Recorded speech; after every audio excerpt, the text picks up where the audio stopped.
Ladies and gentlemen, this podcast is sponsored by CH Peptides, a trusted source for high-quality research peptides like tirzepatide, BPC 157, and IGF 1LR3.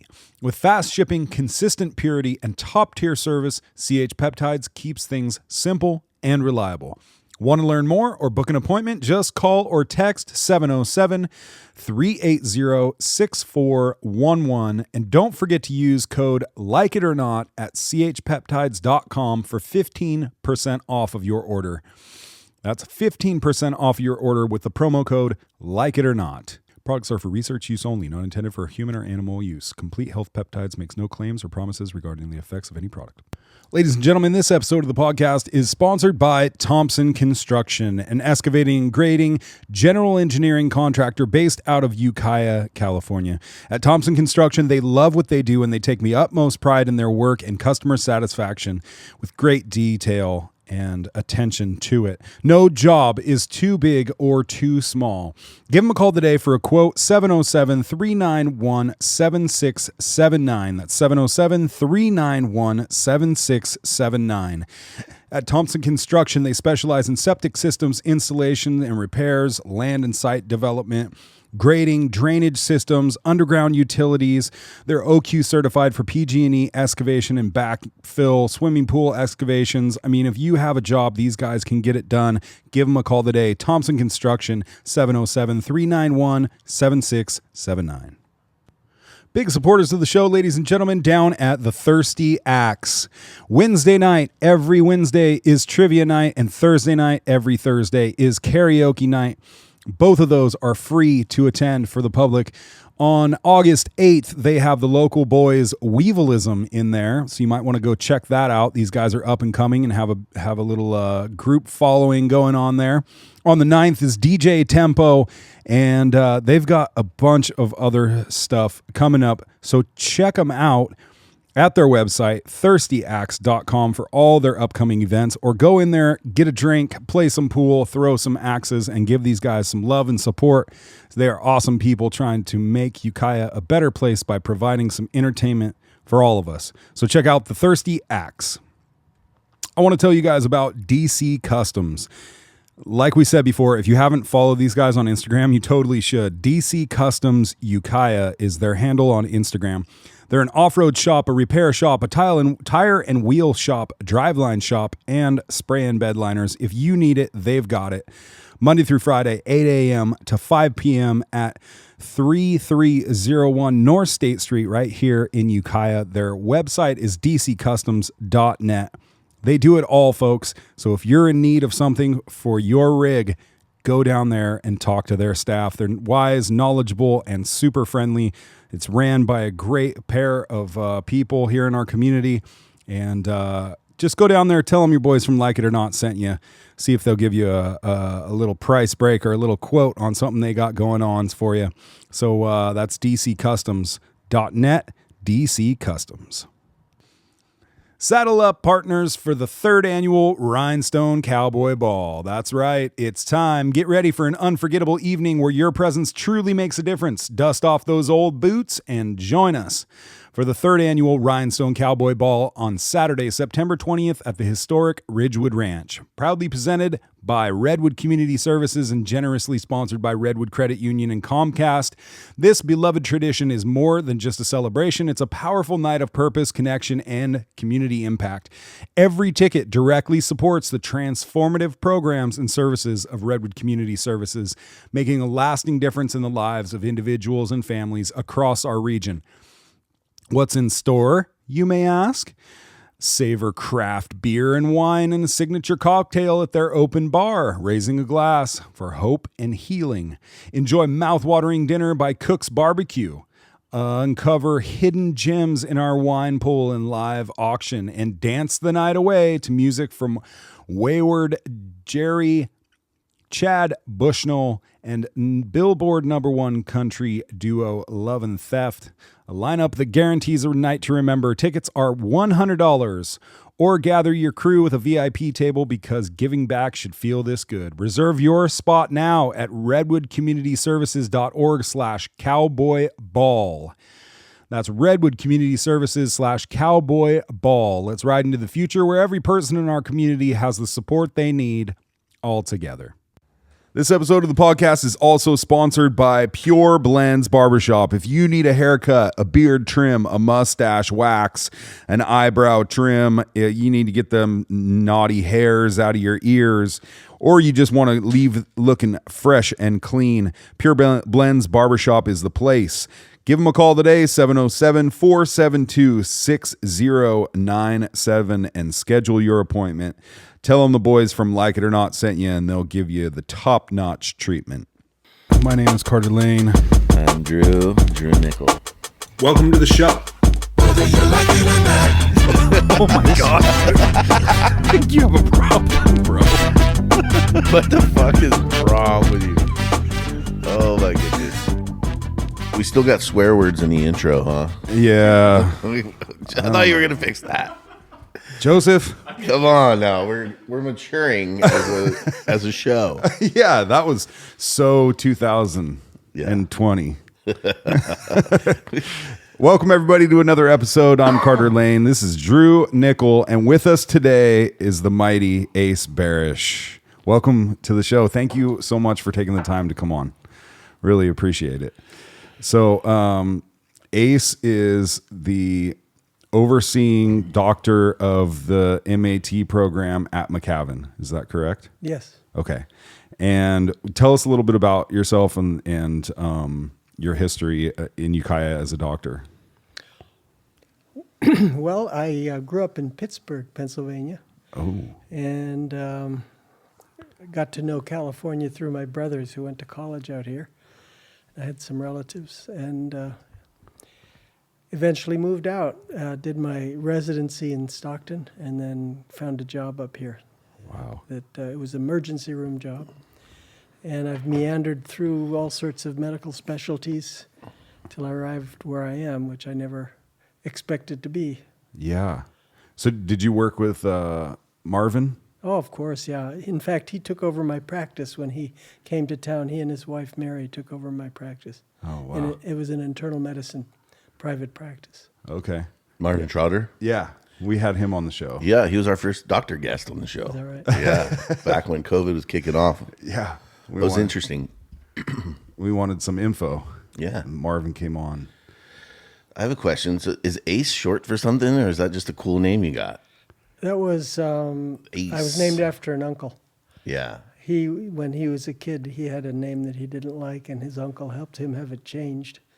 Legally? Legally. And then when he died shortly before I was born, and in Korea. And so that was... So you got it. I got it. All right. I thought it'd be like Aceford or something like... Aceford? You know, like Bartholomew, Bart, Ace. Oh, yeah. But It's just Ace. I like it. So what are the initials in the program you run stand for? What was the MAT? Yeah. Medical Assisted Treatment. Mm-hmm.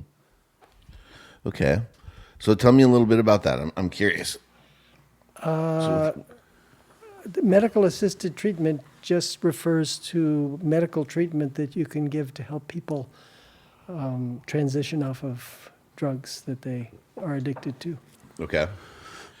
So like Suboxone and methadone primarily? Yes. Yeah, those are the central drugs, but there are a lot of others. Uh-huh. So fun fact, Drew and I used to volunteer for McCavan when we were in high school. I had a friend that worked there, and we would go shopping and stock the pantry.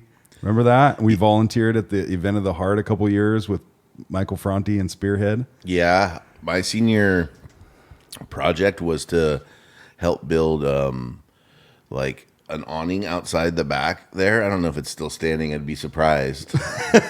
You were a senior when you built it? Well, yeah, but Morgan... Probably not. Morgan built the whole thing, and I just put my name on it. Oh.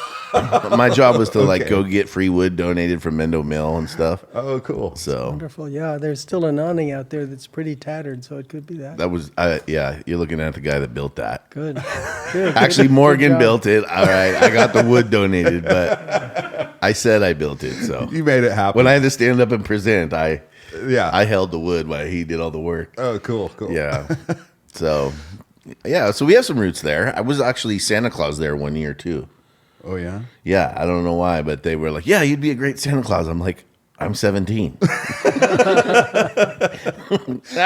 worry about it. I Here you can't go. even grow a beard, let alone have a big white beard. Yeah, I was Santa Claus, and the kids were so. I'll never forget how stoked the kids seemed to see me as Santa Claus. That's like awesome. they're buying it. Have you ever been Santa Claus Santa since? Claus is real. I just was what? Have you ever been Santa Claus since? No, I haven't. I would though. If I We had should an make oppor- that happen. I think. Yeah, it's been Tom Allman the last couple of years. That's right. There you go. That's right. Yeah. So they must have been hard up for us Santa Claus to have me doing it. But I did it. So yeah, I'm interested how you, if I'm not mistaken, tell me if I am, that you had kind of a different view about addicts and alcoholics than you do now. Very much so. Very much so. Okay, so what was your view before? Well, my view was molded in the emergency department, Uh-huh. where I first worked for a number of years.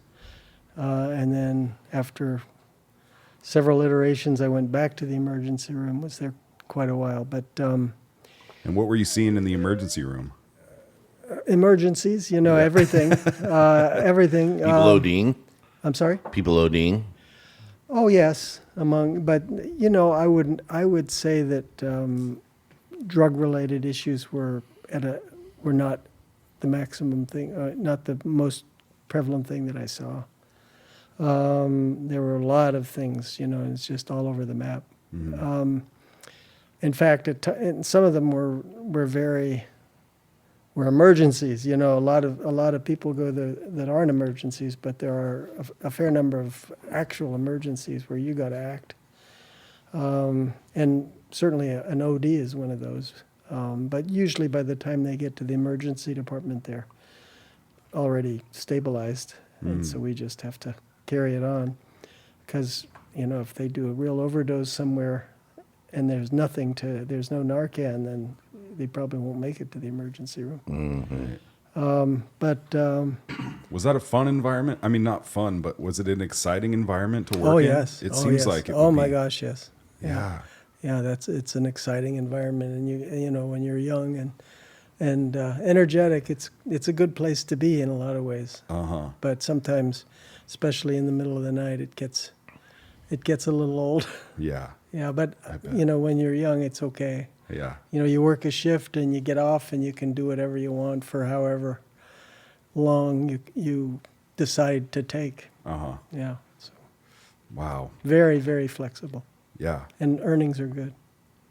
That's awesome. Yeah. So yeah, what was your view of Well, that was shaped by that? First of all, I'll say that people who are addicted to drugs, there's a whole spectrum as far as where they are in that addiction. Mm-hmm. People can be in the throes of their addiction and they're just not seeing anything else. But I would say there are maybe even maximal number of people are already thinking about how they can get out of it. Mm-hmm. Because you get to a place where it's all a negative. But I didn't know that then. Mm. I just saw people who were addicted when they came to the emergency department as annoying. They would be manipulative and they would be very self-absorbed, and they would be, they were not pleasant to deal with. And from my end, I was always looking for excuses to triage people to be, top of the list and bottom of the list. And Yeah. that was, I was kind of mouthing the prevalent attitude, which was they're doing this to themselves. Mm-hmm. Why should I be in a big rush? Why should they get to the top of the Yeah, list? right. It's their fault. So this was very self-serving on my part. I had an excuse.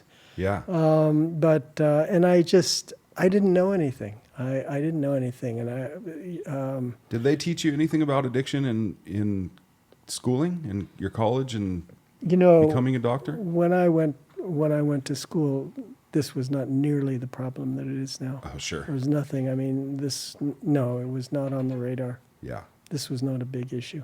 Yeah. Yeah. So you saw them as annoying and Manipulative. Yeah. and like they were doing this to themselves. and- Right, and they just wanted to get drugs out of me, and this kind of thing. And I think underlying that was a feeling that they were hopeless. That they were. There was nothing much you could do. My father, when I was growing up, was a psychoanalyst, and his view was it takes years and years of therapy to make any substantive difference in the way somebody sees the world and behaves. And so I believed that. Because that was his experience. That was his experience. Yeah. And so somebody's stuck in this dysfunctional pattern and probably not going to get out ever. And there was I read a wonderful book. It's called Chasing the Scream. And it was, Is that Gabor Mate? no. Chasing the Scream. No, it was a history of drugs in the U.S. Uh-huh. And it talked about this phenomenon at Skid Row. Skid Row was this place where they used to get the ships into the harbor by skidding them on logs into the harbor. And when ships would stop and they had problem people on board, they just put them off there, and they tended to collect, and a lot of them became drug addicts. And they just hung out around Skid Row. That's interesting. I've always heard of Skid Row, but didn't know the I've been there in history of it. L.A. Yeah, well, they name lots of places after that, but Right. it started, okay. Innocently. But the city leaders, the mayor, et cetera, had that kind of attitude toward the drug addicts in Skid Row, and they figured that they had a high mortality rate for any number of reasons, and they figured that was a good thing. Take care of the problems. Yeah. And one of the guys in Skid Row, who happened to be a very intelligent person, former journalist, saw what was happening, and he saw the mortality of the people that he lived with, and he saw how conscious the whole thing was, that nobody was resisting this, and they weren't doing anything to support them. And so he made it into a personal issue. He went to the city council meetings and sat down and said, "I'm an addict." And the mayor was the worst as far as his attitude. I mean, he was the leader of the whole idea that these are worthless people. These are throwaway people. You just let them die. And him coming and making a personal issue out of it and saying, you have to stop doing this. And other people in Skid Row saw what he was doing, and they started going with him. And they made a real presence at these city council meetings. So all these addicts from Skid Row are showing up at city council meetings. That's right. And a lot of this book said a lot of things changed. One of them was that because they organized and they had a purpose and they were fed by their purpose, they stopped becoming addicts. They stopped being addicts. This was part of their healing because they formed these bonds with each other. They had a success because they really turned the whole situation around. And they had a very strong influence on the mayor and changed his attitude. Wow. And so So when did your attitude start to shift towards addicts from where you were in the ER to, I guess? Well, I meandered through the ER, and I went into private practice, and I sort of halfway retired for a year, I did preoperative evaluation for people going to surgery, and then I became a hospitalist up at Howard. And actually, there was no hospitalist at that time, but I sort of helped the situation up at Howard morph into a hospitalist service. We were the last in the Adventist system to not have a hospitalist service, so we made a hospitalist service, and I worked in that for a number of years. And it was during that period where a neighbor handed me a New Yorker magazine, said, "There's an article in here you might enjoy." And I read this article, and that really changed me. It was the story of a family practice doctor in Camden, New Jersey. He moved to Camden, New Jersey quite deliberately because he considered it the armpit of the country. And he opened a family practice. But he focused on the worst patients that no doctor wanted. And they were the worst, and nobody wanted them because they didn't care. They didn't take care of themselves. They did the worst things for themselves. And they didn't listen to anybody. They didn't go to doctor's appointments. And a lot of them had chronic illnesses, and they would get sick. And when they got really sick and couldn't take care of themselves, then they would go to the hospital, and the hospital would pull out all the stops and make them better and do everything they needed to do, and they'd fix them up and put them out on the street again. And they just went right back to what they were doing before, and they came back into the hospital. And so it was this revolving door of people that ran up huge bills. They ran up huge bills, like a diabetic in ketoacidosis would go in and be in an intensive care unit just with amazing intensive care, and it would be very expensive. And they would get fixed up and go out, and they wouldn't take their insulin. So Frustrating well, for yeah. anybody to deal with. Well, right? no. It's like- The hospital was running up these big bills and ringing their cash register, you know. So they were fine. And what are they going to do about it? You know, there was all of this idea of independence and responsibility and healthy boundaries and all this. You know, they were doing what they could. You know, it was up to them to do it. Up to the Makes sense to me. Yeah. And that was the prevalent model in the country at the time. It was, well, no, this was actually, this fellow and his family practice were later than that. But back to Betty Ford with just say no to drugs. You know, That's all you have to do? yeah, just say no. I mean, just don't take them. You know, you can stop. You can just, if they offer them, just say no. You know, that was the big battle cry at the time. Just say no to drugs. You know, that's what everybody said. And eventually that morphed into, there are these like two football teams. One is abstinence-based and the other is harm reduction. You know, and those are the two. And so I would assume this article you read, this doctor in Camden started taking a path of harm reduction, or how did that shift your? Well, he did more than I mean, he did harm reduction in gold. You know, I mean, he did an amazing thing that I kind of modeled myself after him later, which I'll tell you about. But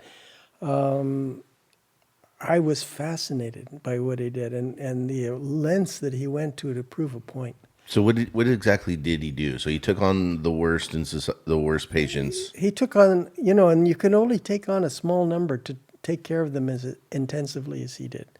You know, so maybe he had 10. Okay. His family practice was in the process of going bottom up because you can't make And enough. did he help heal these people? He turned them around entirely.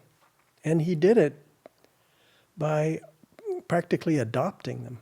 You know, he would talk to them hours every day, and he would go see them he was very persistent.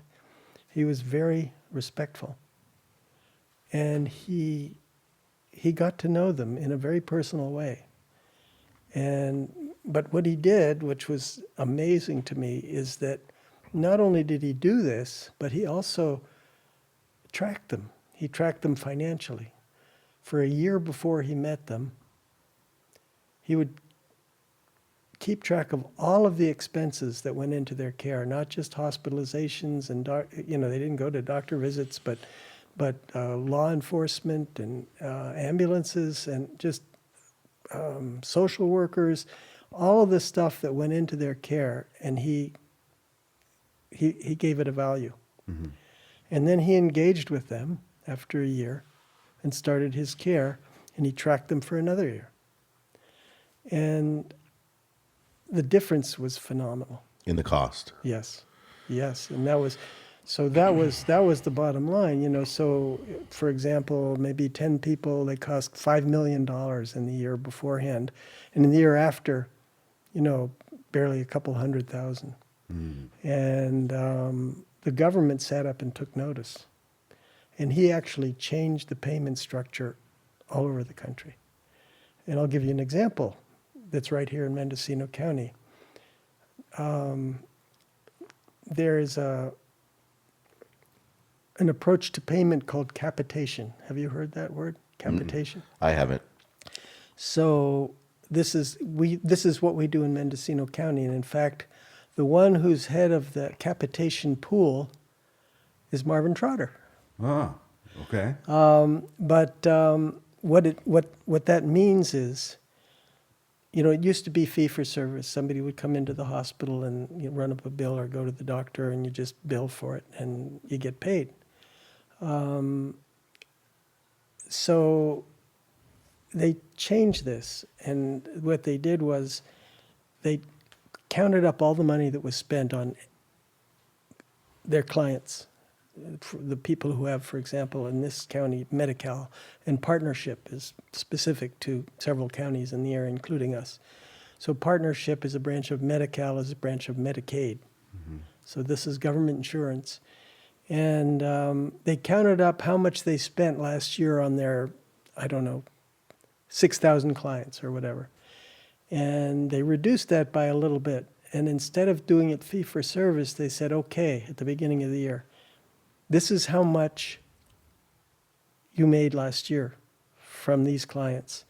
We're going to give you it all up front. It's all yours, unless you spend it.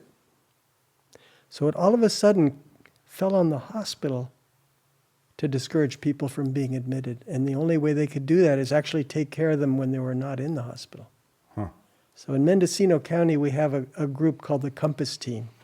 You probably never even heard of it. No. So, and it's specifically looking at capitation. There's a nurse, 3 community health workers, a social worker, and they go out and they find people who are homeless, who are drug addicted, and they do everything they can in the style of Jeff Brenner, who's this family practice doctor, because Brenner recognized that what he did was superhuman, just to take the kind of care that he took of these people. The average person's not going to be able to deliver on that. I tried, and I just, it's very emotionally expensive. I mean, it's really, it takes a lot out of you. Sure. So, so he said, you have to get a team. You have to get a team together, and you do this as a team, and you just do everything that you need to do to take care of these people. Okay, can I ask a couple questions? Because I find what you're saying really interesting, but I have a few questions. Sure. The first one is, when you say that for us to take care of the people, like I've been to the doctor a lot, and I'm always the one paying him, right? Yeah. So are we talking about people who basically don't have money, so they're not going to pay their bills, but they show up and they need services? So then not you guys, but the hospital is giving them the service they need, knowing they're not going to get paid back. Is that correct? No. They all have this. The insurance is Partnership, is Medi-Cal, is Medicaid. Hospital's getting paid. Okay. Yeah, I mean, it's not like they wouldn't pay their bills. They don't have the wherewithal. They don't have the money to buy insurance. So it's government assisted health insurance. That's right. Okay, and so then if the hospital is working on these people, then the government is going to pay them that money. But if the hospital prevents those people from showing up, they still get the money from the government? They just They don't- they get to keep it. I'm a They little don't confused. prevent the people from showing up. So this Yeah. Medicaid partnership money is for their care. Yeah. So the government has added up their care, and they say, okay, we're going to pay you this money. Who's you? The hospital. Hospital. 'Kay. Yeah, the hospital is at the center of this. Yep. And so, and they're the ones, they're the ones who get the big bucks. So here it is, and we're talking for Mendocino County, at least the first year they started this, they handed them like $83 million. Good Lord, that's a lot of money. Yeah. But, I mean, Because they said, this is what you guys spent. This is what you guys billed us for last year, Yeah. or about that. Yeah, So let's we're going to see- give it to you up front this yeah, year. maybe a little less. Right. And then let's see how much you can keep. So all of a sudden, the hospital is in the business motivation of taking. They don't take care of you; they take care of the people that are on partnership. So this doesn't. So the people on Medi-Cal have a whole different set of caregivers. So then the hospital is incentivized to make sure people on Medi-Cal don't show up and need their services.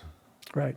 Now, does that ever result in the hospital denying services No. even when people need it? Not allowed. Illegal. Okay. And that's illegal. Right. Okay. Now, what about the people who aren't on Medi-Cal? They don't get preventative services in that way, but they're No. usually got their shit together a little more. This they're- money's all coming out of the capitation pool. Yeah. And it's for specific clients. Okay.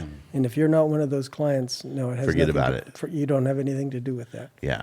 You got to buy your own insurance, and they have their own rules. Do you think there's any ethical issue between the people who can afford to buy their own insurance and the people who can, and the difference in the health care that they're getting? Like the capitation, and maybe we don't need to have this discussion yet, but it seems like the capitation, it seems like you guys might be hitting on a new way of taking care of medicine, of like actually preventative medicine, right? This new way has been going on for 20 years. Yeah. Right? Awesome. Yeah. But I mean, we're talking about it now, so not a new way, but the way of capitization, right? Did I say Capitation. that right? Capitation is that it's the old adage of 1 ounce of prevention is Right. worth a pound of cure. That's right? exactly right. So we figured that out, Right. and it seems to be obvious in a lot of different ways. Yeah. So for people who aren't on Medicare or Medi-Cal, doesn't the same theory or philosophy, wouldn't it apply to them as well? In that, Absolutely. you know what I mean? But Yeah. but that's not really being looked at yet, Well, or just the way the system works. each insurance company pays for this in a different way. Like, for example, I'm on Medicare, and I have a secondary insurance. And my secondary insurance pays for me to go to Anytime Fitness. They pay the bill. Yeah, so they do that in their Yeah, own way, maybe. right. Yeah, Well, I that's mean, what I was asking. Like, maybe yeah. it would be incentivizing for insurance companies to Absolutely. do the same thing, and right? a lot of insurance companies have developed programs like this, but they're not quite as comprehensive.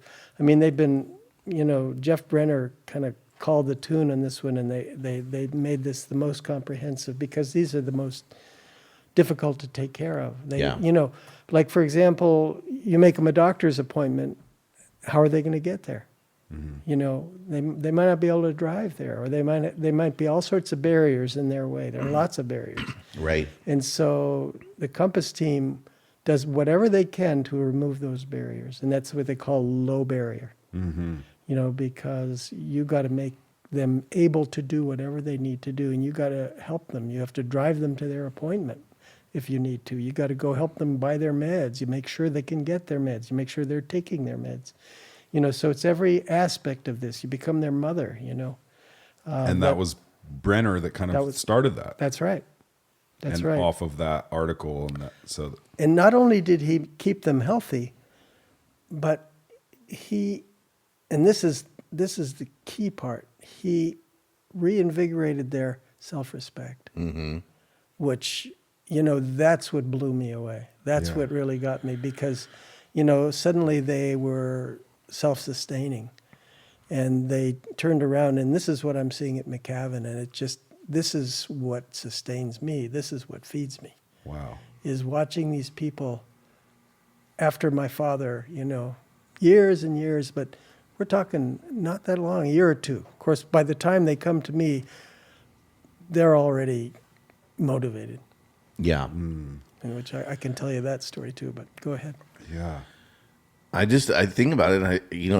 When you were saying that, it gave me goosebumps, and just thinking of like, it really seems like a good way to help people. Because there seems to be so much waste and so many people just getting chewed up and spit out by the machine, and people not getting taken care of, and it's becoming this epidemic of which we see becoming homelessness. Yeah. Essentially, right? Drug addiction, trauma leads to drug addiction, drug Right. addiction leads to homelessness, and the combination of the two lead to like major mental issues, right? Yeah. And it's this vicious cycle. And we talk about here, like, what's the solution? How do we start? And I've said this on this podcast a lot of times, like, if we're going to fix that issue, it's got to start before they ever get to that point, or if they do, like, you have to figure out how to help people. Right. And this is a process. Right. But what's happening right now, it's all being cut off. Yeah, so let's talk about Yeah, that. right. I think that's important to get into, because there's some articles coming out. So you work at McCavan, right? And so Let me just say, Yeah. my salary is paid by Adventist Health, which is that's an interesting Oh, okay. development. I work at McCavan. I run this program. I've established this program, but I've been very well treated by Adventist Health, and they have been very much involved in this. And that's Wonderful. another story. and But so this In the same theme of like, let's take care of these people. that's right. Yeah. and this program is the MAT program. Did I get that right? Yes, you could call it that. Or are we talking about the needle exchange? Well, that's part of it. Yeah, that's why I have some doubts about calling it the MAT program, because I would say it's more like the harm reduction program. Okay, so it's you a know. harm reduction program. So take a minute or so and just put some bookends on what is the harm reduction program. What does it do? So like I said, it's like two football teams, and it has a name, and harm reduction, people throw it around, but what it means on the face of it is reducing harm. Okay, you're a drug addict. That's not a good thing. It's not healthy. But if you share needles with other, it's going to be less healthy, because you're going to get hepatitis. So listen, we're going to exchange needles. You give me your dirty needle, I'll give you a clean one, and then you won't get hepatitis. So that's reducing harm, okay? So in every way that they can reduce harm, if they can help them get a job, or if they can do whatever they can do to make them more healthy, take them to their appointment, make them, get them a good diet, whatever they can do to make the harm less. That's the idea. What Trump's saying is, don't coddle the addicts. Yeah. Don't coddle them. They're just asking for it. Mm-hmm. You had the same. They're kind doing of- it them to themselves. Well, there is some truth to that, but there's the human side of it as well, which is like, well, we all live together, and this is all. Go ahead. Well, I read a good book that there's this one sentence stood in my mind. It's called Rough Sleepers. It's about this guy who started this kind of care at Mass General Hospital, and the one sentence is, drug addiction is an alternative to suicide. Mm-hmm. That's a different perspective, but I think it's very true. And so if you look at it that way, they're not just going out and having fun and partying, and taking advantage. It's like they're in pain. Well, and in some cases, they became a drug addict through drugs prescribed to them at the hospital. That's absolutely true by mean, their there was- doctors. The whole, Oxycontin epidemic, and you see the whole, That's absolutely true. And then also, what you may not be aware of is people with ADD and ADHD, they're kids, they can't concentrate in school, they're not getting anywhere. They medicate them with amphetamine. yeah, crazy. That's what they take, and they take it for years, and they get to be teenagers. Okay, you don't need that anymore. They don't feel that way. So they eventually end up getting meth. Oh yeah, I feel better again. Or there was a guy he started on methadone or something that with this construction crew he worked with, and they took it on the way to work, and oh yeah, this really improves the situation. I can concentrate. Yeah. And And years later, yeah, that's right. Years later, they're cutting it with terrible stuff. yeah. So you said harm reduction is one, and the other was Abstinence-based. abstinence. Abstinence-based is, well, 12-step programs are very effective, but they're abstinence-based. You know, you have to stop. I'll give you a great abstinence-based example. I have a good friend that I work a lot with. Her name is Valerie Takis. She's delightful. She's a nurse practitioner. She and I used to work together in the hospital, and now we're working together. We have a lot of the same patients, and she does Jeff Brenner's work. I mean, she's got amazing energy, and she's older than I am. But there was a guy, 35-year-old guy, meth addict, had been using meth, and now is in heart failure because of the damage. Methamphetamine cardiomyopathy. It's damaged his heart, and he's dying of heart failure. He's 35 years old. So she 35? 35 years old. So she takes him, she drives him to the cardiologist at St. Helena. And she sits in the appointment with him. Cardiologist has his chart there. He looks at his chart, reads it, then looks at the guy and says, "Why don't you go home and change your lifestyle, then come back to see me?" You know, that's abstinence-based. Mm-hmm. You know, you're doing this now, just say no, and then we'll talk. I'll help you, but not now. And what do you think? Do you think that? But is the point that how's the doctor going to help him if he's still doing meth? Well, yeah. You know what I that's mean? Sure. Like, what you can what do you understand need a cardiologist for? Like you said, if you go and you get all this treatment for diabetes and you leave and don't take your insulin, right? You know, it's kind of like, well, I can't help you till you're not smoking meth anymore. Right. That seems logical to me. That's right. No, you're absolutely right, and it all makes sense until you get to this. Drug addiction is an alternative to suicide. These people, what they're suffering from, I mean, eventually it's also the drugs. They're digging a hole for themselves, and it's getting worse and worse. But they start with this just low level of self-respect. You know, they don't care because nobody cares, and they have this attitude toward themselves that's very destructive. So you can't talk to them like you would talk to somebody with self-respect because they don't understand.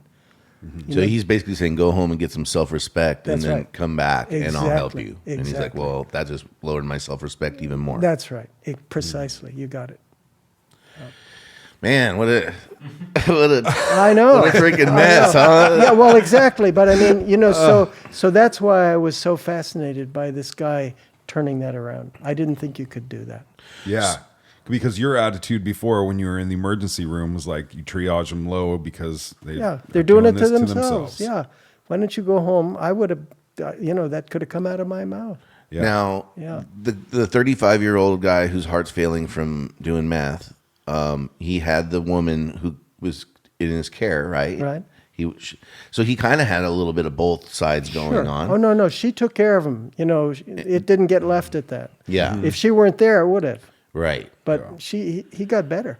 Right. Wow. He did. Yeah. And she helped nurse one side, and he did his side. She made that happen. Wow.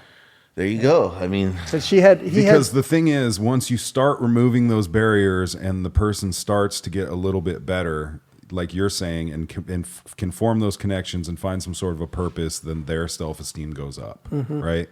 And their motivation to want to get healthier changes and goes up. Right. And eventually, hopefully, they lead to the place of taking care of themselves. Like everybody's saying, why don't you just take care of yourself? Or why don't you just stop? Or yeah. Well, there are some that say the opposite of addiction is relationship. And their problem is they don't have any relationship. So you have somebody who's, I think, like MAT, we have these drugs. We help people transition off of drugs. But I think, and this is where I I'm elaborating on harm reduction. It's not just reducing harm. The way McCavan works is all of the people I work with at McCavan are former addicts. They know about this stuff. And the people that come to exchange their needles, the people they're dealing with are people they used to shoot up with. So they're not going to look down on them. They've been there. They know what's going on. They trust them because, they've been there. So they come to needle exchange. They see these guys they used to shoot up with or who are doing well. They're not addicted. They're not using drugs anymore, and they're doing well.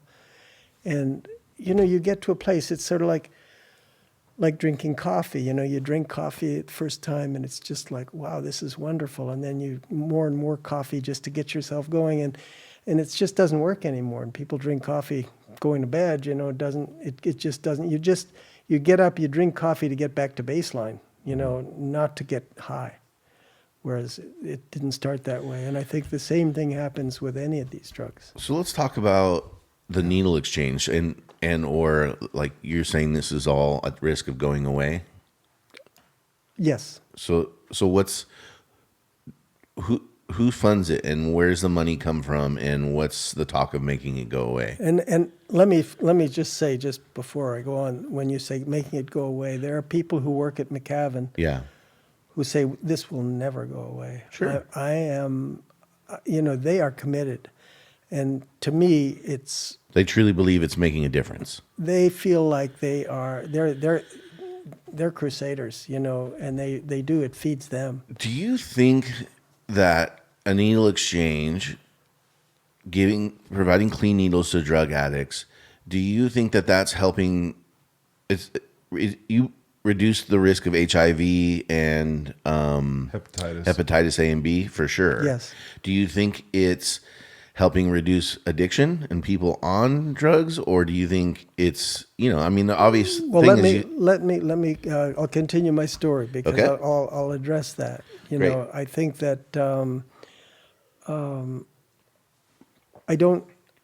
First of all, as I said, anybody who's in the throes of their addiction, they don't care about exchanging needles. They don't care about hepatitis. I know one young lady who knew that her boyfriend had hepatitis and let him inject her. Gross. But it's Yeah, like, it doesn't matter. I just don't care. Yeah. I don't care about anything. So that's where the illness is. It's not the drugs. And that's what fits along with that idea Right. of suicide, right? Exactly. It's like, Exactly. who cares? Who cares? Yeah, but the drugs aren't free. So in order to get the drugs, you're going to be breaking into cars and stealing people's shit. You dig a deeper hole. Right. That's so, right. Just because you got clean needles to do drugs doesn't mean you're still not going to be going out and doing bad shit to get drugs. Okay, let me get back to my story again Okay. because, as I said, I think that somebody who's going to exchange their needles is already thinking about getting out. They're just terrified of what's going to happen with withdrawal. They're showing some shred of human respect to themselves by just exchanging the That's needle. right. That's right. And then the people who are giving them the needles are people they used to shoot up with that are being respectful to them and they're forming a relationship with. And they eventually ask them, how did you do this? How can I do this? Because they're tired of breaking into cars and they're tired of ending up, when the drug wears off and withdrawing and just having to be pressured to keep the cycle going. And they're really tired of it. They're tired of the life. They're tired of being homeless. They're tired of alienating all the people that are close to them. And they're tired of feeling so worthless. They hate it. There's something in them that wants to change. So they come and they see these people who they can talk to, that they trust, and they basically, how did you do this? And they walk them across to me. But I think that the relationship between these people is... So the needle exchange it almost can serve as a bridge to a place that has services, but it's like kind of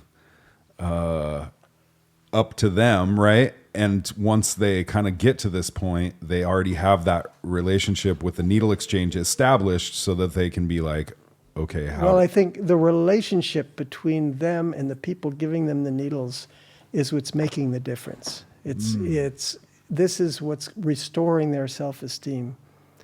they're forming a relationship with somebody who is in a healthier place and cares about them and wants to see them do better. Because how often are they running into people like that on the street? That's right. No, nobody, they want to, Yeah. here, hey, I got some, you can, it's a very different ethic, Right. but these are people who figured it out for themselves and they want to spread So the word. not only is the exchange considered harm reduction, but it's also forming a connection with another human being. Yes. Well, what I'm saying is that harm reduction, and probably the most important aspect of harm reduction, is not just preventing hepatitis, but it's going someplace where they're helping your self-esteem. There's a relationship forming, and there's persistence and respect that's happening. You're participating in a cycle that's making you more healthy. That's the problem. The drugs are not the problem.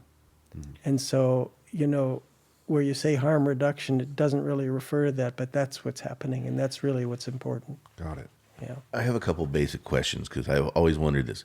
If I'm not getting needles from a needle exchange, where does one buy needles? Can you get them at a Pharmacy. Walgreens? Oh, yeah. You just go to a pharmacy and That's get them, right? Yeah, you've Okay. got you buy them.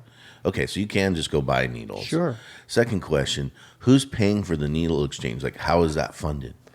Grants. Grants from the state? State and Mostly federal, probably. state and federal. But I see. so they've done studies, and this is important too. They've done scientific studies about abstinence-based versus harm reduction. Yeah. And harm reduction works every time, and abstinence-based does not. I don't necessarily disagree. I'm luckily really never had to deal with like the throes of addiction, but just knowing people and imagining, it's obvious that it works, I think, and that's the path. The question is how much, right? It just seems to be how much resources do we want to put into people that if they don't care about themselves, why should we care? Okay, that's a very important question. The question is, and this is what Jeff Brenner demonstrated, are you putting more resources by helping them or by not helping them? I think you're onto something there. Well, it's a huge difference. Right. It's a huge difference, and this is why the change is so important. Because Okay. now it has to do with money, and people are paying Big attention. a big way, yes, yes. And this is something, you have to be really obtuse to come in and just throw out all that evidence and say, don't coddle the addicts. Yeah. Doesn't work. Yeah. Okay, so I just want to understand how the programs work. So there's federal and state grants that go to, that go to like a business that handles the needle exchange? Like, where does the money go to? To the agency. So the agency. Well, but a lot of times it goes through the county. Okay. Also. So who in the county would it go to before it goes to the agency? Let's see. I don't know how that works. Honestly, that would So be Joanna. The federal government gives the county a certain a pool of money to Okay. be distributed for harm reduction or prevention No, or something like that, no, and then no, they no. The county of Mendocino? No, so, and they don't all go to the county. Some of it does. But what happens is there's a grant that's put out by the government, one of the governments. Yeah. And here's the grant. Somebody has to apply for it, Joanna. And Joanna Olson is the executive director. That's at right. McCabe now. She applies for the grants. You can leave that up. We'll get there. Yeah. Okay, so your argument, and it's not even your argument, you're saying it's been proved for 20 years, which has become clear that this path of harm reduction is far more effective at getting the outcome we desire as society. That's right. Than the abstinent method. Yeah. And now you're looking at, I would assume, because of the Trump administration and, probably just, I can't imagine that there's a lack of funds with how much taxes I'm paying these days, both state and federal, but that money to fund needle exchanges is to the county is going to go away? Well, and then to you is going to go away, or is the county talking about? The county serves as a pass-through. Right. Yeah. So who's talking about taking away the money for the needle exchange? Is the county talking about not allocating that money towards you anymore? Well, the grants are going away. Okay, because we saw this article here, right? Which was I'm sure you've seen it in the Mendo Fever. Mendocino County expands syringe program despite 45,800 missing needles. So this is exactly Bernie Norville's objection. Right. Yeah, and they get needles everywhere, and it's and in spite of the fact that McCavan is available anytime you see a bunch of needles, call them and we'll come pick it up. But it's just all of this waste. Before we get into his objection, what I'm curious about, and I'm uneducated, and I'm assuming people listening to this don't really understand it either. So I think sometimes the more people understand something, the more it makes sense to them. His objection to it is okay, one thing, but what does him being a county supervisor, what power does he have in whether it continues or not? Does that make sense? Well, the supervisors represent the county. Right. So they can say whether or not you get money. Well, sometimes. sometimes, yeah. Okay. Right. And there is one grant that we have that goes through the county that is responsible for needle exchange. Okay. Yeah, so that's coming through the county, and so they can just pull the plug. Okay. And so then there would be no more needle exchange, or you'd have to find other sources for the money. Yeah. Joanna would find other grants. Well, maybe, yeah. I don't know. That's her realm. Yeah. She'd find other grants, I'm Yeah, sure. She's very yeah. good at that. Well, yeah. Hi, Joanna, by the way. And what's up, Bernie? Hell yeah. Hi, Yeah. Bernie. Hi, Bernie. Yeah. So, let's talk about this. 45,800 missing needles. So when I go to exchange needles, do I have to bring one back, or if I show up, you're still going to just give me a clean needle? Yeah, if you bring 6,000 needles that are dirty, we'll give you 6,000 needles. If you don't have any needles, we'll give you 25. 25 needles? Yeah, we'll give you No needles, 25, 6,000, or Yeah. 1 for 1. Yeah, right. So if I show up with one needle, I get one clean syringe? Well, if you don't have dirty needles, and you need needles, we'll give you needles. So what about these? What happened to the needles? Right? Are they? And they stopped calling it needle exchange. They call it syringe exchange. Well, we know we like to fancy it up Yeah, with terms yeah. so it doesn't sound so. So pointy. You know what I mean? Yeah. But it is what it is, right? Right. So where are these missing needles? Are they floating around on Mendocino coast? That's one of the places. But the question is, All right, fair, good answer. Would there be fewer needles floating in Mendocino coast if we didn't exchange needles? Like we said, you can go to Walgreens and buy insulin needles. I think Well, they're the going answer, to get them. Yeah, they're going to get them. Well, no. The answer would be yes. There would be less needles, but there would be more people with hepatitis. Yeah, that's right. Right? That's right. That's what we're talking about. And the CDC So says, what's more cost effective to take care of? The Yeah. dirty needles everywhere, or or a bunch of people well, on hep? the question is, Well- you still have to take care of dirty needles everywhere. Yeah. Yeah. And what they say, the CDC says everybody with hepatitis C gives it to 20 more people. Wow. So let's look at That's this. a crazy thing. And that's the other thing. And this is how it started, actually. You called MAT, and that's one of my hesitations. Did not start, my employment with Yeah. McCavan did not start with MAT. It started with hepatitis. And that's what I do, is treat hepatitis. And then MAT came in later when Libby Guthrie got a grant. So you honestly believe that giving people clean needles doesn't enable them to continue to use drugs?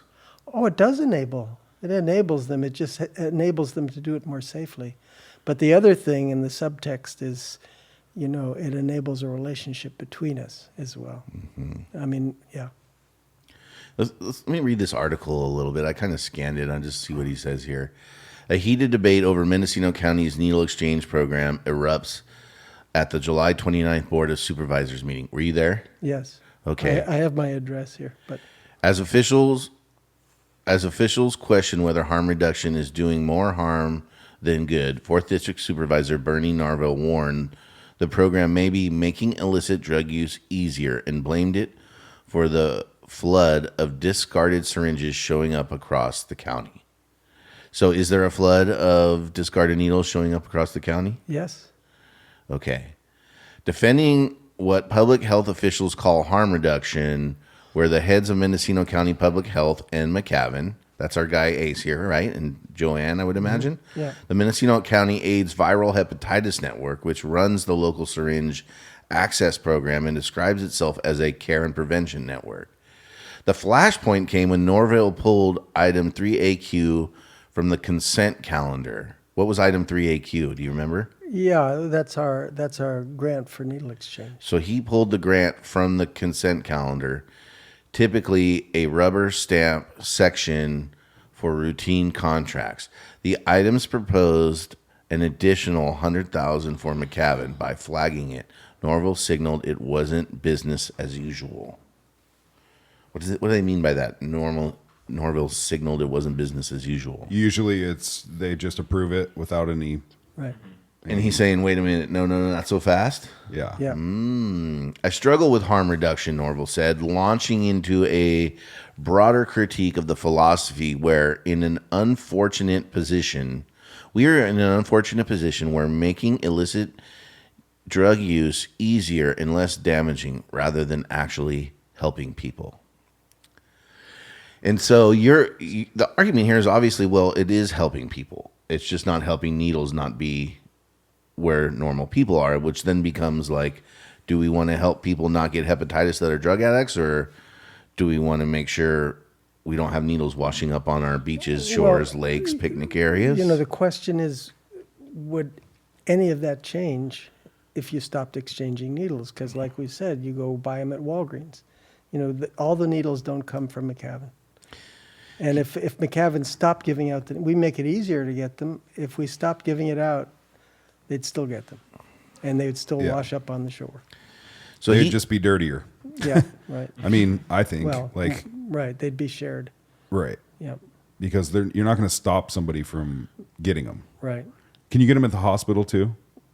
Can you go in and No. request them? No. No. Not at all. And has there been any study on like how much it would cost the county to deal with X amount of more people in the county having hepatitis? Is it going to cost the county more money if there wasn't a needle exchange? We're spending $100,000 on needle exchange. Well, what would it cost us if we just said, "Fuck it, let's not give them needles, let them get hepatitis"? What's that going to cost? The cost of treatment, but that's Yeah. the same thing, right? The cost of treatment is more than the cost of Well- prevention. Each case of hepatitis C that's treated costs $26,000. Okay. So but I don't know Yeah, the math all of these on that. financial questions. No. Yeah, here, hepatitis C treatment costs can range from $22,000 to $95,000 or more without insurance. Okay. Go back to that article, please. Interesting. We scroll down a little bit. Under California's law, distributing items like foil, tourniquets, and glass pipes is legal if done through certified harm reduction programs. The logic, according to the California Department of Public Health, is simple. If people are going to use drugs, it's safer for them and for their broader community if they use clean supplies. Let me just add one thing. You mentioned pipes. Yeah, I just read it. Yeah, so we don't call them pipes. Of course you don't. We call them, well, the police don't like us giving out pipes, but Right. but they don't make a complaint if we give out injection alternatives. And so it's very cute because because these people come to the door, and they hear about this. Could I have one of your injection alternatives, please? Yeah. And but the fact of the matter is that since we started giving those out, injection needles have reduced by 25%. Wow. Okay. Just by giving them pipes. But people getting arrested with crack pipes has increased by, which is, here's the thing. I can see both sides of this, man, because honestly, if I was just a person in Mendocino County looking at that, which is what I'm taking this, I so feel the human side of this and taking care of people. And it's pretty obvious that we have to change our whole approach to taking care of our society to reduce homelessness. Getting people off the street is not the solution to homelessness. Preventing them from ever getting there is, and this kind of seems similar. So I totally like I say I think you're onto something. You're like, well, dude, it's been around 20 years. You're just figuring it out now. Like, I'm like, respect. I get it. Yeah, but that's where it really does seem like a good direction to go. The other side of this, when I read that last paragraph, and I heard Sheriff was it Bianco talking about this, right? Because he's like, you're basically breaking the law. It's illegal for you to have a paraphernalia, right? So we're contributing to them breaking the law, but at the same, and yeah, in some ways you admitted it, you're enabling them. Yeah, you said that yourself. So that seems so like counter, intuitive to fixing the solution.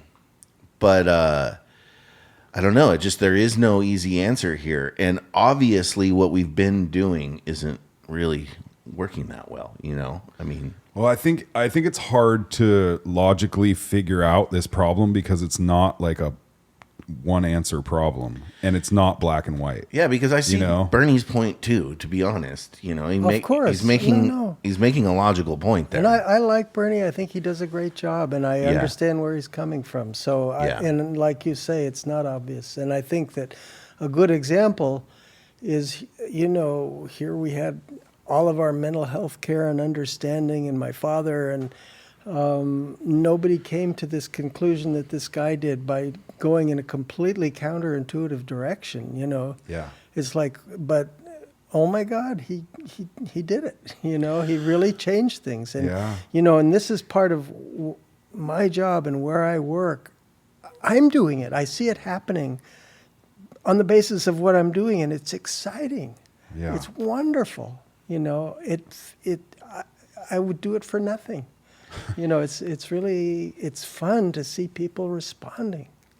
And it comes down to like basic human needs. It really isn't that hard to figure out. Like, you could take a baby, give it food and water, but if you don't get it love, it dies. Humans thrive based on the quality of their relationships. Very basic. It's super basic, but nobody believes it. Yeah, and so if you're on drugs and you have low self-respect and nobody seems to care, and someone's like, get out of the way, hippie, or whatever. Yeah. Well, I also think there's something about when you have an addict in your life and they put you through their world of being an addict, you get to a place where you have to realize there's nothing you can do for them.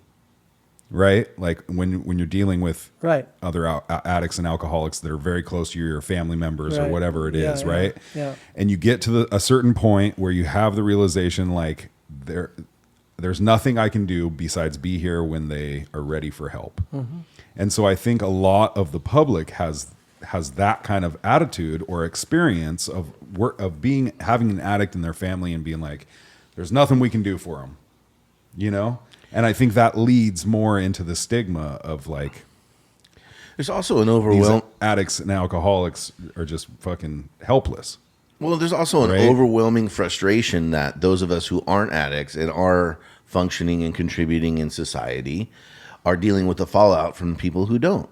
Like, you can give them needles, but if they don't have the self-respect of them for themselves, then they're definitely not going to have respect for their community to make sure that needle ends up somewhere other than, the river or the park or whatever.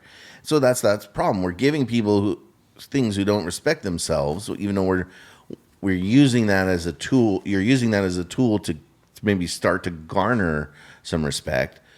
But the fallout between where they are and where we want them to be and what we're dealing with inside is like, it's getting a little bit, society feels like some ways like it's deteriorating quickly. You know what I mean? And we've talked about this on the podcast ad nauseum, but that's the rub, right? We're all like, we're tired of this shit. You know what I mean? I think that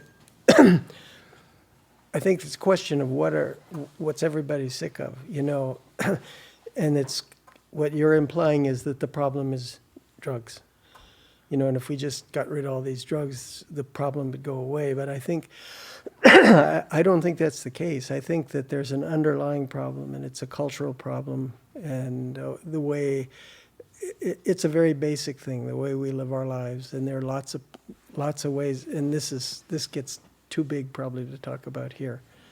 But it's expressing itself through drug addiction and other ways. I think you're nailing it. I mean, I think that's really it. Yeah. And the question, that we always talk about here is like, the problem is like government isn't the answer. Like they're not fixing anything.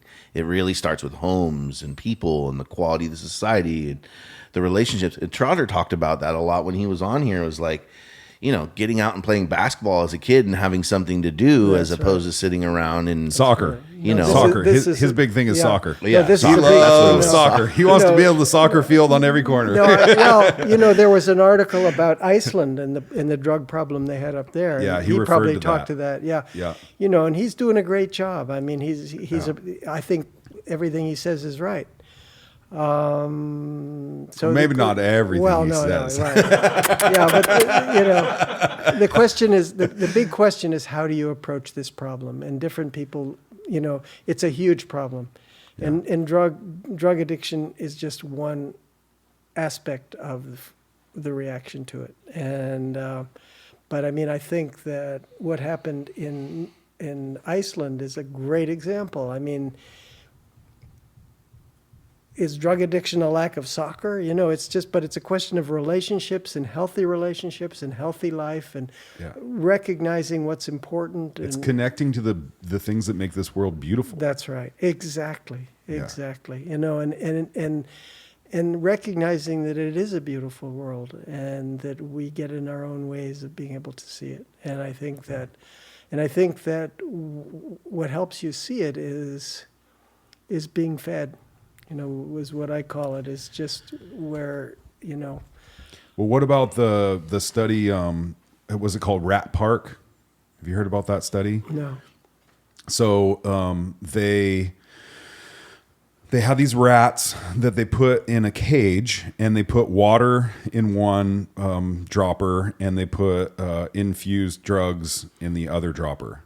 And the rats eventually all chose the drug, water, and killed themselves, basically. Okay. And this doctor looked at it, and he was like, what if we change their environment? Exactly. The problem is not the drugs, it's the cage. Exactly. Yeah, right. And so then he built this big place where they had all their needs met, and Right. there were other rats, and they got to hump around, and they got to play, and they had wheels and stuff, and they all chose the water. None of them chose the drugs Good and example. didn't kill themselves. That's exactly right. And And that was a study. Perfect. Yeah. Look, Yeah. It's called Rat Well, Park. that gets to the center of the issue, but seeing the issue is very big. Yes. So if we're going to get people before they get out into society and already develop these problems, obviously one place where you're going to do that is school, right? It seems to me like going through school, especially public school, which I went through, there is no teaching of happiness. Where do thoughts come from? Talking about God or spirituality or loving and respecting your parents, those types of things. In fact, it's quite the opposite. Well, I don't think you learn. I mean, you can learn that in school, but I don't think that's basically where it has to come from. No, it'll come from your family and your parents. That's right. And when you have a family that's not there, that's a problem. Well, that's my point. If you're not getting it from home, which Right. obviously a lot of people aren't, where are they No. going to get it from? Well, that's where they say one caring adult in the life of a child can alter that child's. And that's trajectory. the cultural problem. Yeah. Yeah. That's the cultural problem, is that there's no healthy model for us to participate in. And I think so And that's where we come in as a society and try to build community and things like that, where we can take care of those Right. types of That's kids. right. It's very hard to do. It's a very big issue, because what we've got now is in everything, and it's most obvious in medicine, is what's predominant, is what's most important is money, control, power. Those are the things that we as a society embrace, and we don't see the alternative. And that's the problem. But I mean, that's very philosophical. How are you going to get at that? Well, this is a philosophical issue that we've been talking about this whole time. Absolutely. And obviously, it has its basis in society here. But I think, I guess the point that I was trying to make is I feel like public school system contributes to almost some of this feeling of like hopelessness or not understanding both sides of the coin. Basically, it trains you to memorize fake history. You get 2 15-minute recesses and 1 half-hour lunch, just like a job. And it doesn't add in this dimension of what it means to be alive. Well, there's, the Waldorf school tries to go in a different direction. But part of it That's right. is teaching to the test. They're going to give these tests. And so you have this bunch of stuff that you have to teach. So that's my point is like, there is those schools, they're private schools that you can go to, right? Right. Well, why do we force everybody to go to public school and not give them a choice? Gavin Newsom is so against vouchers for private school. And there's like part of this podcast, I think, is just for us all to have a conversation, whether it's uncomfortable or not, and think for ourselves as opposed to just choose a side blindly and be like, that's the side I'm on. Right. And I feel like there's this move to be like, well, let's revamp public education because maybe that's also not serving people in the way that it is. And that gets turned into this, well, they're defunding education. And, it's like, yeah, well, maybe it's not working. Why can't we fix that and look at that and start to have spots where if kids don't have families that are there's this kind of help that we're talking about for kids in school. Or maybe if you do have ADD, instead of being told to sit there and be still and shut up and listen and you move to here's that, it's like you find a way to work with those types of people. Yeah. And there seems to also be this like rejection of like, well, you see the Trump administration wanting to make those changes, people will be like, oh no, he's a Nazi, and it's just kind of like, there's got to be, I think all of our major institutions really could use some change because they've been exactly what you said for decades, all about power, control. We all, we all really value, not all of us, but society values money over everything. The more money you get, the happier you'll be. And we all know that anybody who's had some money realizes like that doesn't fill the void. And the drugs then are the next, that doesn't work. And it's just, there's this whole layer of Western society that seems drugs work for a while. For a while, sure. So does money. So they does work women. pretty goddamn well for a while. Well, so do women. Till they so do don't. money. I mean, everything works until it doesn't. That's right. Yeah. It's not. The question is, how renewable is it? Yeah. And I just think there's these people so entrenched on these like opposite sides of the teeter-totter, and like the real answer is like, well, a lot of our stuff needs to maybe be shooken up. It's 2025. AI is coming in. School's not going to work like it used to. Like our pets' heads are falling off. Yeah, let's change it up here a little bit and rethink it. Yep. I don't know. I think that there's like what you're talking about is such a microcosm of society as a whole that you could even look at this whole thing of like, harm prevention versus abstinence in life. And it's just, it's like, let's start teaching harm prevention to kids by giving them a feeling of self-worth from the very beginning, instead of being like, you didn't do your homework, you're useless. You and I both went through school and we were like, dude, both terrible. left school feeling like useless or not good. Like we're going to struggle, Terrible. and it just, I don't know. It just kind of seems like there's Well, we should have been in Waldorf. I think I would have did great in Waldorf. Me too, dude. Me too.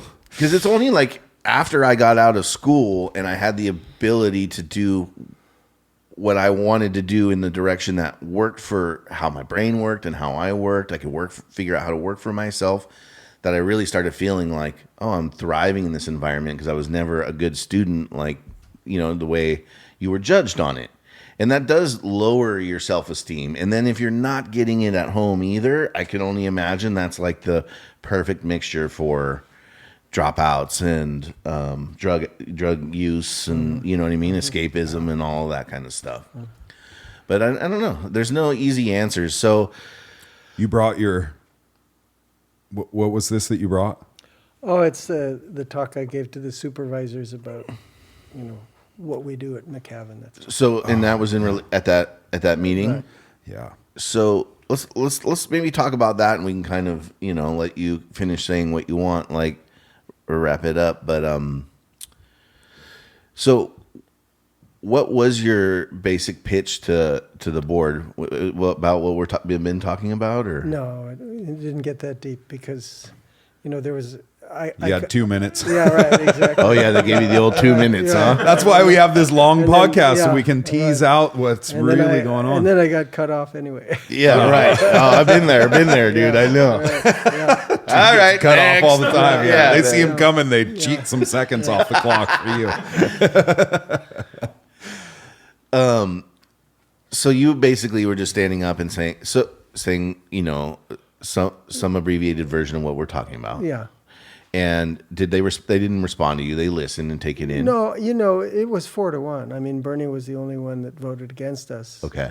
Or against giving us the grant. But, I mean, I think that we've convinced people by and large. Yeah. But and I think that it's good to bring this up and, state misgivings, and. Well, it's always good to question things. Sure, absolutely. But then a follow-up conversation should maybe happen. You know what I mean? Where Bernie can get together That's and right. we can talk and we can say, look at this stuff. Let's have a conversation around it. I think most of the time that's what's missing And- about all these. After the meeting, Bernie came and gave us each his number and, encouraged that. Wants to know. Yeah. Yeah. No, That's so good. That's what we need. amazing. Yes. No. That's how things work. I agree. I agree. How And they should work. And we will have that talk. Yeah, and that's part of the reason why we started this podcast too, was to have conversations with people whose opinions differed on topics that were questionable, and just like, what's really going on? How can we talk and figure out like things? So I appreciate you coming on today. This has been so cool. Yeah. So much, and thank you for the work that you're doing with these people. It takes a special human to be able to do that kind of work, and you're one of them, man. That's Well, really, thank you. really cool. Appreciate it. Yeah, really cool. Anything else you want to say? Think we didn't address the public? At the risk of opening up a can of worms, I could take it in a slightly different direction. Let's do go, it. man. Let's do it. Breakfast What do isn't you for got? another 45 minutes. Yeah, yeah. I don't smell the food, so she must not be cooking up there yet. Well, I've undertaken a new direction, and that I'm very excited about. But it's another one of these things that's taking us to the edge. A little controversial. Oh yes, but it's happening in a big way. And Okay. people, I think, by and large, are not aware of it, and I can tell you about that. So I attended a conference, and it was Johnson & Johnson put it on, and they were touting a new drug. Uh-oh. And it's approved by the FDA. Uh-oh. Yeah. I don't know. I'm skeptical. Okay. It's called Spravato, and the generic name is esketamine. Oh, okay. It's an enantiomer of ketamine, but this is a different drug. What's the difference? That's another issue. But I was fascinated. I was fascinated by it. It's indicated by the FDA for treatment-resistant depression or suicidal depression. Not PTSD. It works for PTSD. It's been shown in studies, but the FDA didn't approve it on that basis. Okay. Yeah, it's treatment-resistant depression and suicidal depression. That's all. Okay. And if you use it, doctors are allowed to use things off-label, is what it's called. Uh-huh. PTSD would be off-label. If something goes wrong, then, it could be a problem. Uh-huh. But the doctor's taking it on, saying, I know it works for this, and I'm going to use it for this. Anyway, So there's my therapist has just went through a big training to use medical assisted therapies or psychedelic assisted therapies with people, and is finding like there's been some big success in it in the Sonoma County area, but there's only one that's currently approved. I can't remember which one it is, and maybe it's ketamine. yeah. But Yeah, that's the only there's MDMA, psilocybin, and That's ketamine. right. That's right. that And are there was an being used. article in Psychology Today last month. And this is, here again, I mean, this brings in the whole cultural emphasis, and that I'm very ambivalent about this whole thing. But, and I can go on from there. This is a whole nother discussion, although it's tightly related to the other discussion, because we're talking about what happens if you can see the beauty of life again. What happens if you can remember what it's like to be 2 years old Oh yeah. and see how beautiful it is out there and come to terms with what gets in the way of that view? I tell you that there's nothing that can connect you to that faster than a psychedelic experience. It's so true. But it got, in most other cultures, it's used as a sacred ritual. Right. And in our culture, it's a carnival ride. That's right. Unfortunately.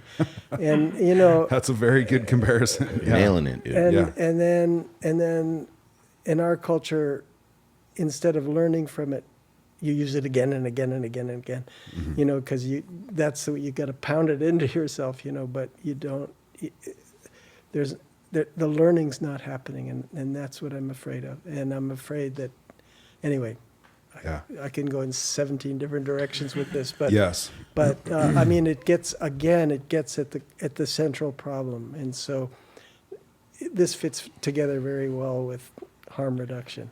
I think with those kinds of, I don't even like to call them drugs necessarily, because I think in some ways that's not what they are, but let's, for lack of a better term, with anything psychedelic, ketamine, MDMA experiences for these types of situations, is there has to be an integration process with that, where you're looking at how you feel and because the experience is just one thing to give you the break, but what you do with it after the experience is really where the difference is really made, Absolutely, right? right.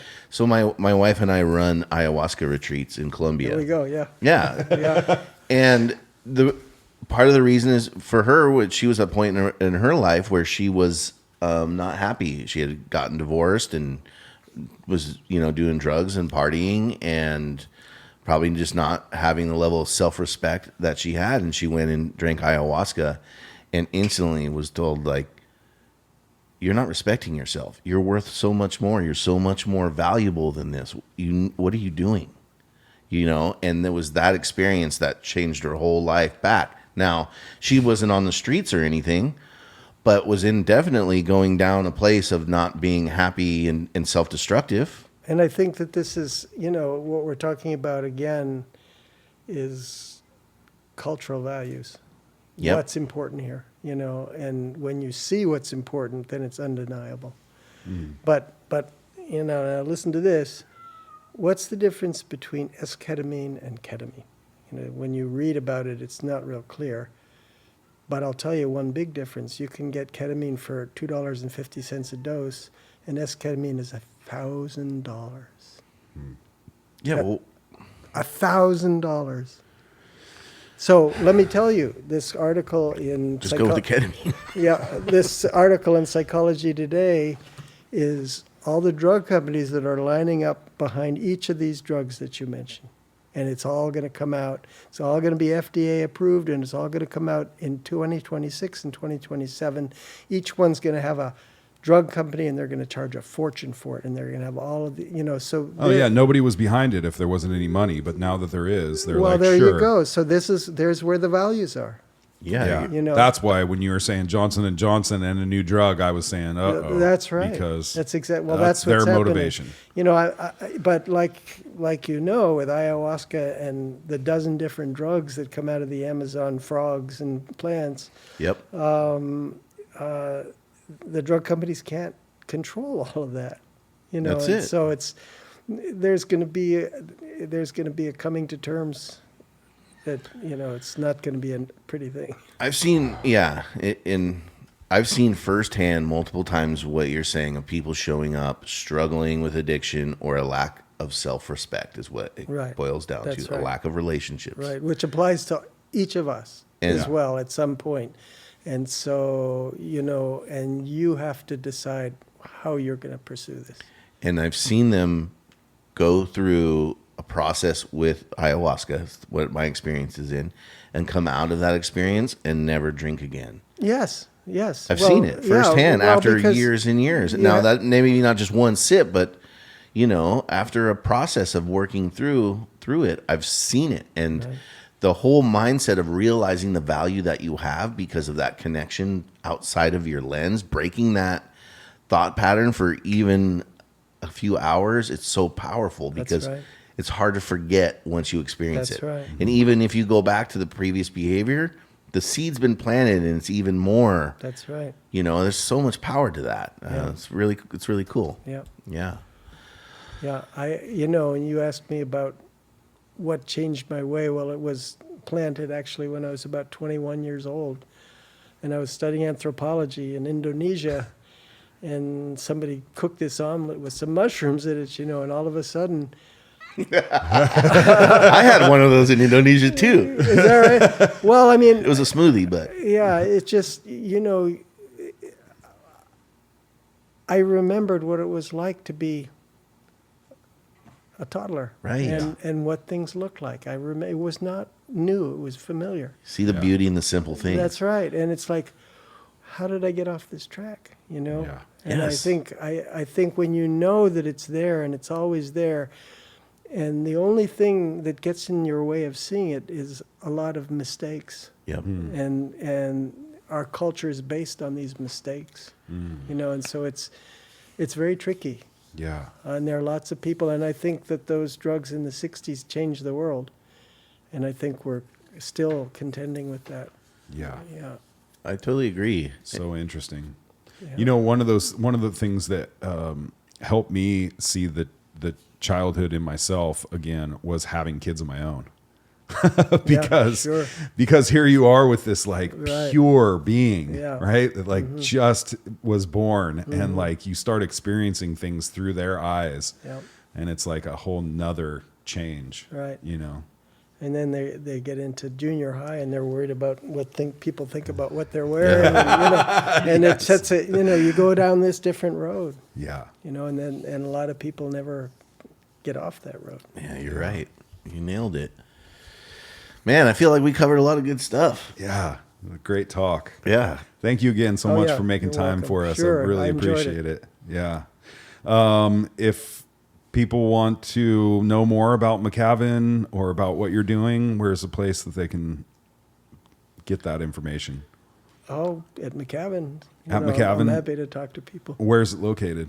It's 148 Clara, which is right around this corner from the hospital. It's, I think it's Clara intersects State Street, and it's only about 2 blocks east of State Street. Yeah. And there's lots of awesome people there if you want to go by there and talk to them about what they're doing or volunteer or Right. give them some money, whatever you need to do. You know, they believe have- in the cause. They have these programs, these wonderful programs that are paying people from off the street to come in and do gardening, cooking, art classes. And, it's wonderful. I see Amazing. these guys with the anklets from jail on, and their rough, tough tattoos everywhere, and they're just focused intensely on this casserole. It's like, it's wonderful, and so everybody's into it, and they're all together, and it's a good feeling. And just to watch people who are just have been so broken over the years, and they're coming together in this way, that makes me a believer. Nice. And they're out dude. there in the garden with the wheelbarrow and putting mulch on these beautiful flowers that are coming out. It's a great place. And come by and I'll show you the garden. Well, I'd rather see my money go to that than building and dropping bombs. Oh, I know. No. It's the possibilities are endless. That's right. Amazing. Well, thank you so much, Ace. We appreciate You're welcome. it. Sure thing. All right. We'll see you everybody next week. Okay.